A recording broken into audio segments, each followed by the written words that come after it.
Hello, my name is Maya Petrova. I'm a medical consultant of Neurosoft company, and today we will perform automatically auditory brain stain responses and auditory brain stain responses in the baby using the Audio Smart device. The results of these tests allow us to evaluate the functional state of retrocochlear portion of auditory system, for example, auditory nerve, cochlear nuclei, and the structures of the brainstem. AABR test is very simple and can be performed by a technician because it doesn't require any inspection by the doctor. The room there you will perform AABR or ABR tests should have good grounding and the environmental noise level should be low enough. Then you test babies. Your babies should be asleep. Then you perform such tests in adults. Your patient can be relaxed, not sleeping but relaxed, and rely from construction of the muscles of neck and face and stay still during acquisition. As we use the probe as the main stimulator during these procedures, we need to visually inspect the state of the outer ear canal and tympanic membrane performing otoscopy because there are some contraindications of positioning of the probe in some cases. And also you need to look to the skin at the electrodes positioning sites. The skin should be pure and it should not be any inflammatory or allergic signs or abrasions.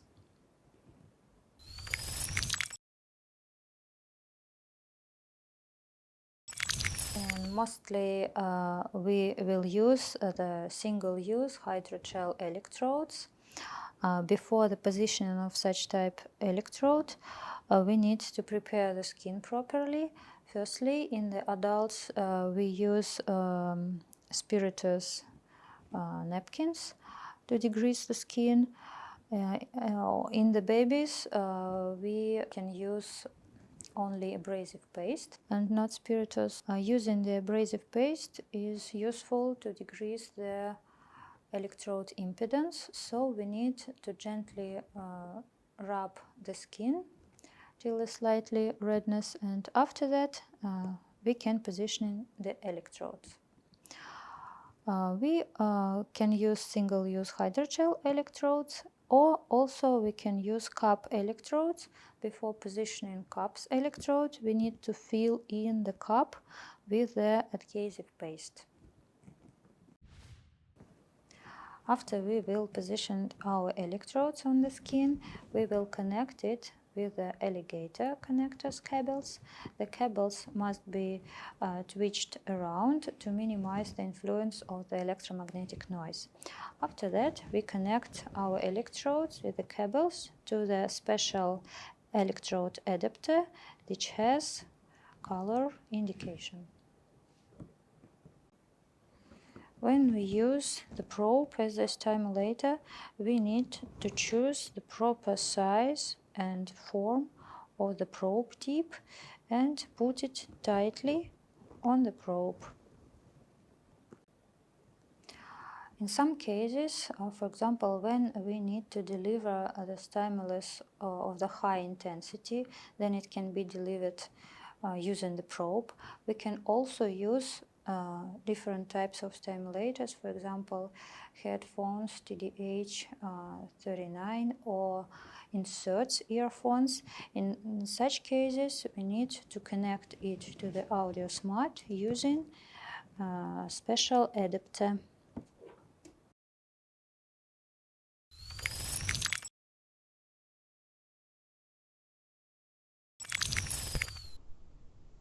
Okay, now we are ready to register automatically ABR test. We need to choose the side of stimulation where we have positioned our probe. The system revealed the quality of electrode positioning and zoned positioning, and now we are in the registration window. we see the native EEG signal in the bottom of our screen. Also, we see the quality of electrodes positioning. It is good. All the answers which are with high amplitude and suspicious to the notch, for example, go to the rejected artifacts. And here we see the probability of our response, which is calculated automatically, and then it reach the higher level. We get the result pass. In this test we don't need any doctor's visual inspections of the curves like in the ABR test, so this test can be performed with the technicians or such medical staff as technicians. So we can save the result, we can print via Bluetooth printer, or after finished we also can export these results in the Near Audio Screen Manager program in the PC.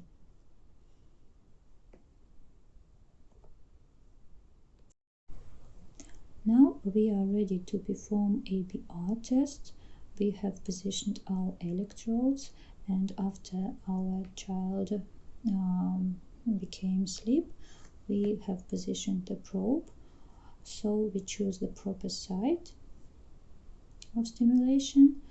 The system revealed the quality of positioning the electrodes and the probe, and after that asks us to enter the intensity level. The maximal intensity level will depend on the type of stimulator you used, for example probe or headphones or inserts, for example, in some cases. So we enter the intensity, press yes, and after that we are going to registration window.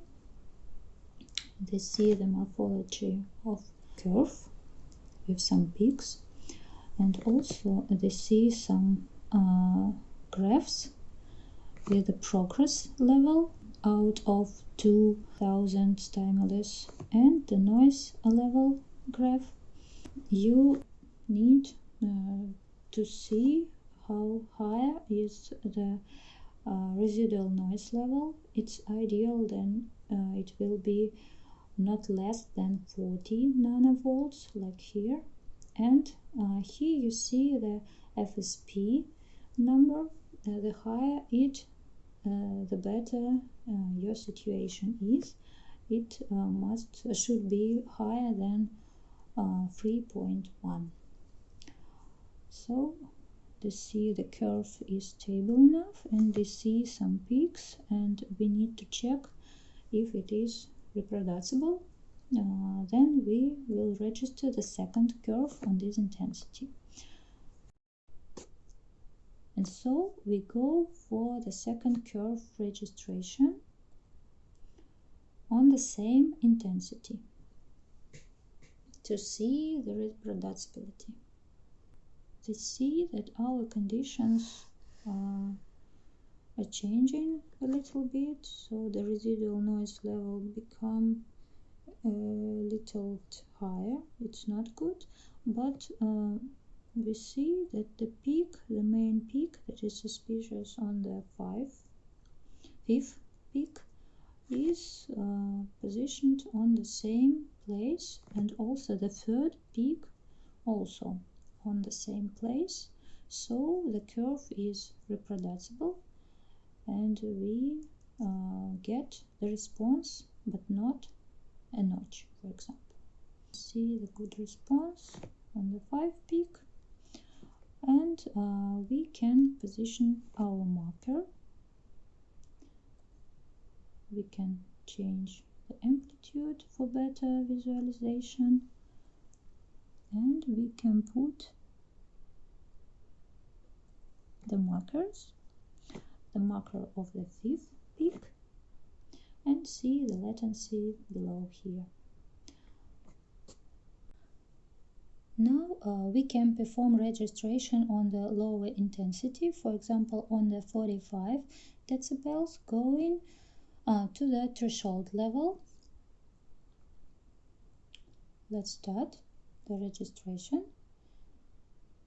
And also we can see how the latency of fifth peak is going to become more longer on the lower intensity level. It's a normal situation of the latency positioning on the low intensity level. So we see the morphology with something suspicious on the fifth peak, but we need to perform the second stimulation cycle to estimate the reproducibility of response. We see that the residual noise level is not ideal now, but enough to get response now.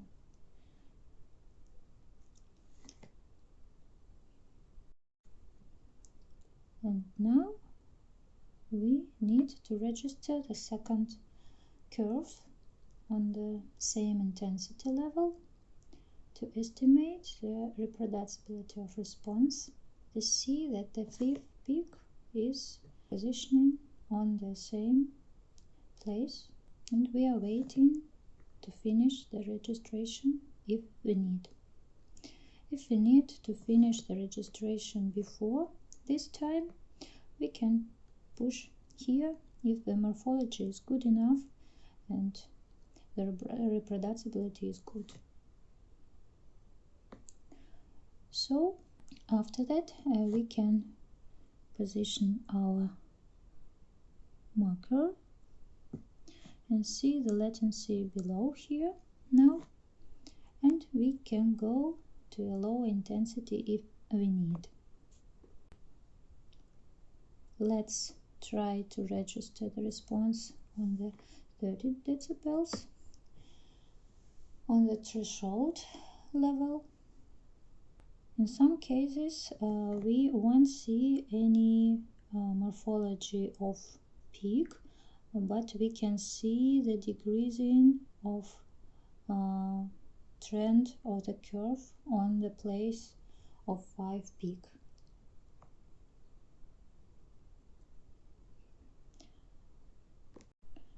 Okay, now let's register the second curve.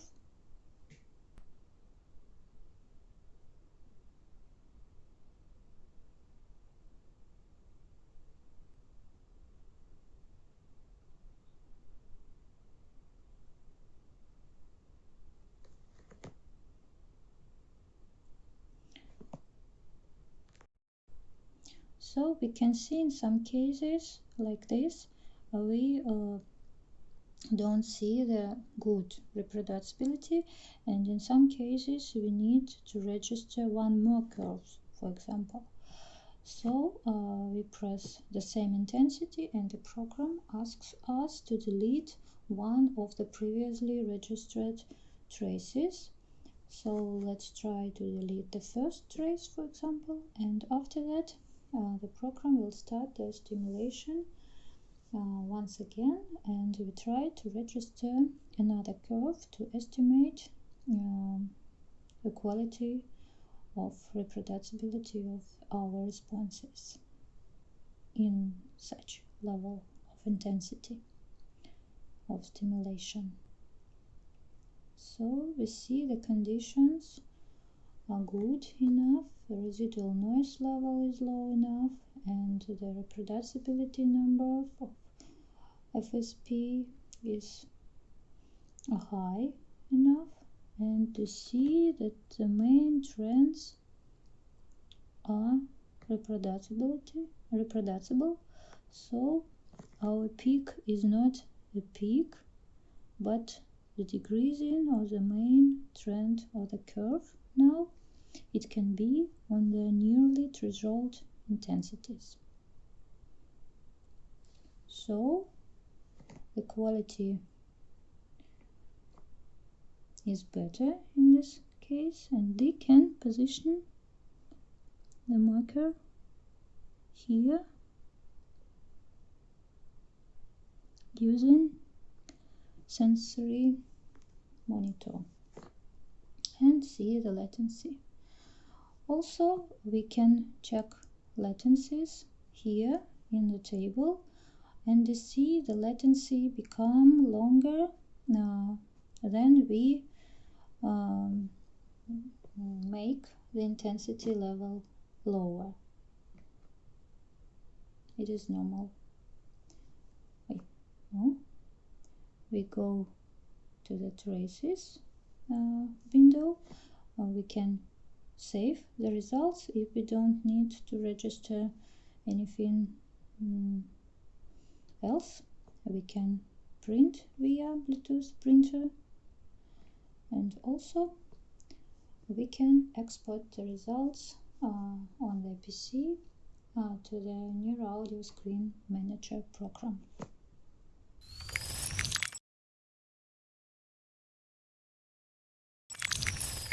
Now a few words about test template setup. Go to the setup menu, choose the test settings. Let's start with the AABR default templates. We see we have two different default templates with the different levels intensity of stimulation, and the other features are the same, and you can't change anything in the default template.